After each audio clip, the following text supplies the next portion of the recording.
रियासत राजस्थान के अजमेर शहर में मुस्लिम तलबा के लिए तालीम, तरबियत और तरक्की के हवाले से उम्मत फाउंडेशन ने एक नई पहल करते हुए तालिब इल्म 9वीं क्लास से 12वीं जमात के स्टूडेंट को फ्री कोचिंग का फैसला लिया है।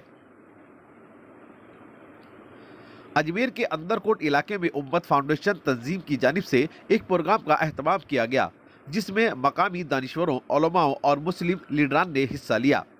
जहां फाउंडेशन के अहदेदारान ने मुस्लिम स्टूडेंट के सुनहरे मुस्तकबिल के हवाले से गौर फिक्र करते हुए उम्मत फाउंडेशन की फ्री कोचिंग की पहल को अच्छा बताया।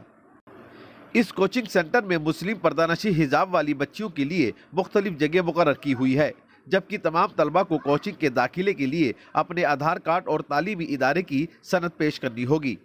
अजमेर जिला माइनॉरिटी ऑफिसर मोहम्मद जलालुद्दीन के मुताबिक रियासती और मरकजी हुकूमत की अक़लियती स्कीमों से भी तलबा को फैज़ पहुँचाया जाएगा, जिसके लिए उम्मत फाउंडेशन के इमतरी सेंटर का स्टूडेंट फ्री इस्तेमाल कर सकते हैं। छात्रों तक उसका फ़ायदा पहुँचाएँ।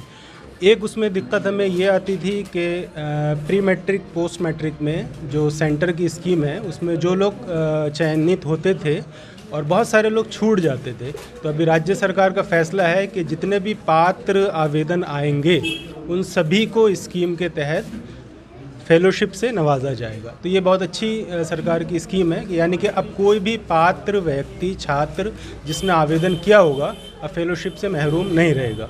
इसके अलावा स्कूटी जो है काली भाई मील मेघावी छात्रा स्कूटी योजना है, उसमें भी माइनॉरिटी की छात्राओं को शामिल किया गया है।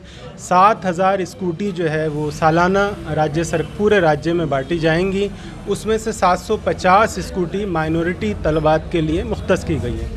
तो मैं चाहूँगा कि उम्मत फाउंडेशन इसमें हमारे सहयोग करे और ज़्यादा से ज़्यादा स्कीम का फ़ायदा लोगों तक पहुँचाए। शुक्रिया। पर 9 to 12 का आज एजुकेशन कोचिंग का चालू किया है। इसी के अंदर हम काउंसलिंग सिस्टम भी इसके अंदर रहेगा हमारा, और आगे जो बच्चे 12th बाद पढ़ करके अच्छे जो रिज़ल्ट आते हैं, जो क्रीम लेयर है उसके ऊपर हम RS, IAS या डॉक्टरी के अंदर या इंजीनियरिंग के अंदर जिस भी फील्ड में वो जाना चाहते हैं उसके अंदर हम उम्मत फाउंडेशन उसकी पूरी तरह मदद करेंगे। फाउंडेशन के ज़ेर एहतमाम कोचिंग सेंटर के आगाज़ के मौके पर दरगाह शरीफ के खादिम मौलाना मोहम्मद सैयद मेहदी मियाँ चिश्ती ने उम्मत फाउंडेशन की सराहना की है और हर कदम पर फाउंडेशन के नेक कार्य खैर में साथ खड़े रहने के लिए आवाम से अपील भी की है। बिस्मिल्लाहिर्रहमानिर्रहीम। आज 1 अगस्त 2021 का दिन हमारे लिए बहुत बड़ी खुशियों का दिन है। अंदरकोट से एक फाउंडेशन, जिस फाउंडेशन का नाम उम्मत फाउंडेशन है, इसने एक बहुत बड़ा कदम उठाया है नौजवानों को एजुकेशन देने के लिए, और फ्री कोचिंग के ताल्लुक़ से भी इन्होंने पक्का इरादा कर लिया है। हम दुआ करते हैं कि अल्लाह ताला उनके हौसलों को और बनवाए। अजमेर के मुस्लिम इलाकों में उम्मत फाउंडेशन की जमकर तारीफ की जा रही है। मुस्लिम स्टूडेंट बेहद खुश हैं कि उन्हें अपने मुस्तकबिल को निखारने के लिए अब मायूस नहीं होना पड़ेगा। ETV भारत के लिए अजमेर से मोहम्मद रईस खान की रिपोर्ट।